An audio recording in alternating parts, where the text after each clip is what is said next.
भारत में cyber crime तेजी से बढ़ रहा है। लोगों को अपना शिकार बनाने के लिए तरकीबें खोजी जा रही हैं। धोखाधड़ी के लिए एक नए तरीके डिजिटल हाउस अरेस्ट का खासा इस्तेमाल किया जा रहा है। रिजर्व बैंक ऑफ इंडिया यानी आरबीआई की एक रिपोर्ट के मुताबिक 2023 के दौरान देश में 30,000 करोड़ रुपए से अधिक की धोखाधड़ी हुई है।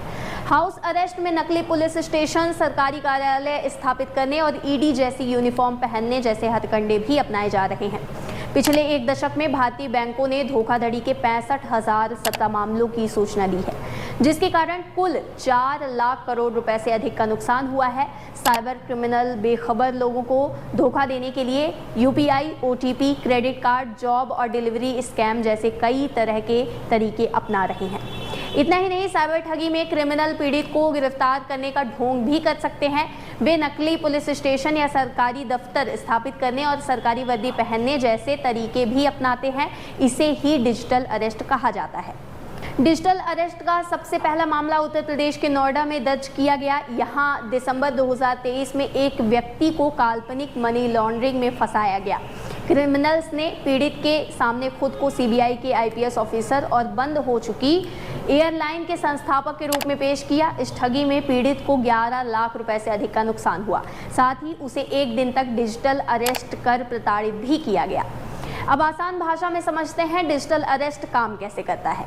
डिजिटल अरेस्ट में गिरफ्तारी का डर दिखाकर आपको घर में ही कैद कर दिया जाता है। वीडियो कॉल कर अपना बैकग्राउंड किसी पुलिस स्टेशन की तरह दिखाते हैं। ऑनलाइन मॉनिटरिंग करते रहते हैं कि कौन कहां जा रहा है। बैंक अकाउंट सीज कर गिरफ्तारी की धमकी दी जाती है। ऐप डाउनलोड कराकर फर्जी डिजिटल फॉर्म भराए जाते हैं। डमी अकाउंट बताकर उसमें पैसों का ट्रांजैक्शन कराया जाता है। अब हाल फिलहाल के एक केस पर बात करते हैं। राजस्थान जयपुर के बजाज नगर में रहने वाले एक व्यापारी के पास 16 अप्रैल के दिन फोन आया। सामने वाले ने कहा कि वो दिल्ली एयरपोर्ट से बोल रहा है। आपके चाइना भेजे जा रहे पार्सल में 300 ग्राम हेरोइन, 15 सिम कार्ड और फर्जी पासपोर्ट मिले हैं। इसके बाद पीड़ित ने बताया कि उसने कोई पार्सल नहीं भेजा। कुछ समय बाद खुद को क्राइम ब्रांच का अधिकारी बता रहे व्यक्ति ने वेरिफिकेशन के लिए आधार कार्ड मंगवा लिया। जांच के बाद व्यापारी के आधार कार्ड से 9 राज्यों में बैंक अकाउंट खोलना बताया गया। इसके साथ ही इनका इस्तेमाल मनी लॉन्ड्रिंग और आतंकी संगठनों द्वारा काम में लिए जाने की इंफॉर्मेशन व्यापारी को दी गई।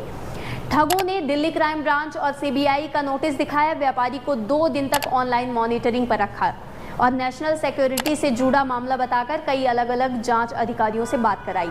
आरोपियों ने जांच के बाद पैसा वापस देने का झांसा देकर व्यापारी के खाते से जमा 50 लाख रुपयों को एक डमी अकाउंट में ट्रांसफर करा लिया।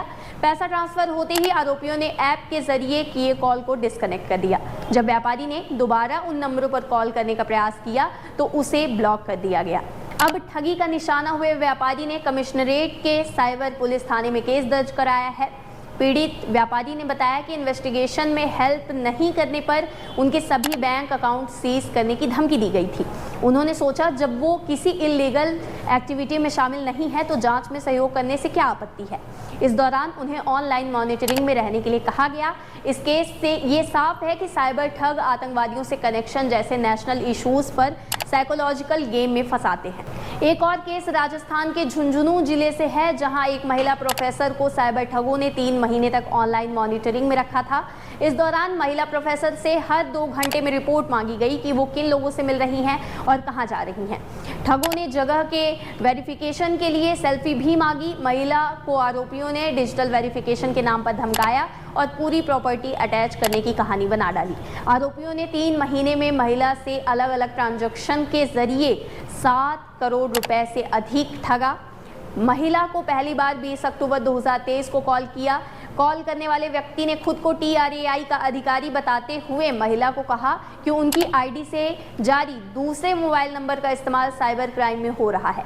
इसके बाद कभी सीबीआई, ईडी तो कभी मुंबई के पुलिस अधिकारी बनकर कॉल कर प्रोफेसर को डराते रहे। प्रोफेसर ने 29 अक्टूबर 2023 से 31 जनवरी 2024 तक 42 बार अलग अलग खातों में पैसा जमा कराया।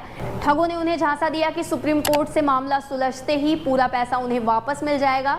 पुलिस जांच में सामने आया कि ये पैसा 200 बैंक अकाउंट्स में ट्रांसफर हुआ है, जिनमें से कुछ खाते विदेश में हैं। दुनिया भर के साइबर क्राइम एक्सपर्ट्स की एक नई रिसर्च के मुताबिक भारत साइबर क्राइम के मामले में 10वें पायदान पर है। इसमें एडवांस फीस पेमेंट से जुड़ी धोखाधड़ी सबसे आम क्राइम बताई गई है। एक्सपर्ट्स ने वर्ल्ड साइबर क्राइम इंडेक्स जारी किया है। इसमें 100 देशों को शामिल किया गया है। टॉप पर रूस, दूसरे नंबर पर यूक्रेन और तीसरे पायदान पर चीन रहा। अमेरिका चौथे स्थान पर है। साइबर क्राइम रोकने के लिए सरकार की कार्रवाई Indian cyber crime coordination centre यानी ISCC और टेलीकम्युनिकेशन डिपार्टमेंट विदेशों से आने वाली फर्जी कॉल को रोकने के लिए साथ काम कर रहे हैं। अवेयरनेस बढ़ाने के लिए सोशल मीडिया प्लेटफॉर्म साइबर दोस्त और एक्स, इंस्टाग्राम, फेसबुक पर इन्फोग्राफिक्स और वीडियो भी पोस्ट किए जा रहे हैं। साइबर क्राइम से बचने के लिए अनजान वीडियो कॉल रिसीव ना करें, सावधानी बरतें। साइबर एक्सपर्ट्स का मानना है कि साइबर क्राइम में व्हाट्सएप का इस्तेमाल दिन ब दिन बढ़ता जा रहा है। सोशल मीडिया ऐप और व्हाट्सएप पर हमें सतर्क रहना चाहिए। कभी भी अनजान वीडियो कॉल रिसीव नहीं करें। अगर वीडियो कॉल आए तो अपने कैमरे को हाथ से ढककर बात करें व अपना चेहरा ना दिखाएं। इंस्टाग्राम, फेसबुक प्रोफाइल को प्राइवेट रखें। अनजान लोगों की फ्रेंड रिक्वेस्ट एक्सेप्ट ना करें। अधिकतर मसलों में साइबर ठग वारदात से पहले इन्हीं सोशल साइट से लोगों की जानकारी जुटाते हैं। अब बात करते हैं कि डिजिटल अरेस्ट की कोशिश को फेल कैसे करें।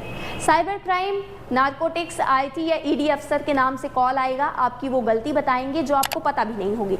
आपको डिजिटल अरेस्ट करने की जानकारी देंगे। डिजिटल अरेस्ट में 24 घंटे 7 दिन एक कमरे में कैमरे के सामने रहना पड़ता है। डिजिटल अरेस्ट करने के लिए किसी को भी शिकार बनाया जा सकता है। जो लोग अपडेट नहीं रहते उनके डिजिटल अरेस्ट होने का खतरा ज़्यादा है। अगर डर लगे तो घर वालों से बात करें और नज़दीकी पुलिस स्टेशन में जाएं। कॉल करने वाले का बताया कोई ऐप डाउनलोड ना करें। ऐप अगर डाउनलोड कर लिया हो तो उसे डिलीट कर दें। फ़ोन फॉर्मेट करें और एंटीवायरस डालें। जितना ज़्यादा समय बीतेगा पैसा वापस आने के चांसेस उतने ही कम होंगे।